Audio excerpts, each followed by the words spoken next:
All right, so what we're going to do is basically do the same as what you'd buy if you bought Rogaine, which is minoxidil, or these are hair growth treatments, chemical ones, and also finasteride, right? These are the two most popular, okay? So how do they work? Right, so minoxidil is actually, was developed for blood pressure. So it's a vasodilator. So what it does, by accident, they found out that when people were doing the trials, they were getting more hair growth, okay? So of course you got all the side effects with this.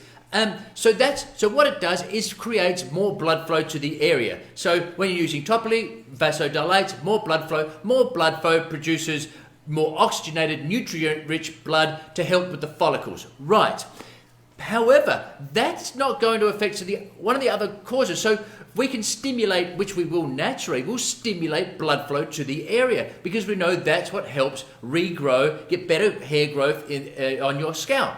Right, but the other problem is dihydrotestosterone. Now, what this is, DHT it's known as, what this is in your body, and women are protected for the most part, sort of premenopausal, because they've got estrogen, and that protects their hair follicles. What this guy does, this comes through, and what happens is it affects the hair follicles, shrinks them, and then you get less hair growth, you get thinner hairs, because it shrinks that hair follicle. So finasteride, what that does, it blocks the DHT from affecting the hair follicle, okay? But again, you got the side effects. We can do all of this, and again, through studies, we know how these things work, to block DHT naturally, okay? So again, with women, it doesn't affect them until later on because their estrogen levels drop, and then because there's still testosterone in women's bodies.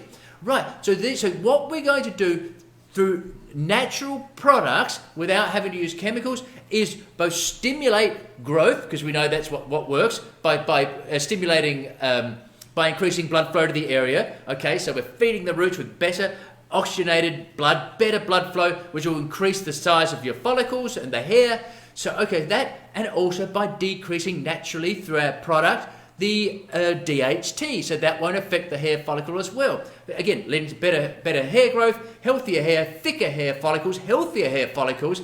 Plus, we're going to balance out the pH and all sorts of good things as well as that. But that's basically how they use the major products in pharmaceuticals. We're going to do it naturally.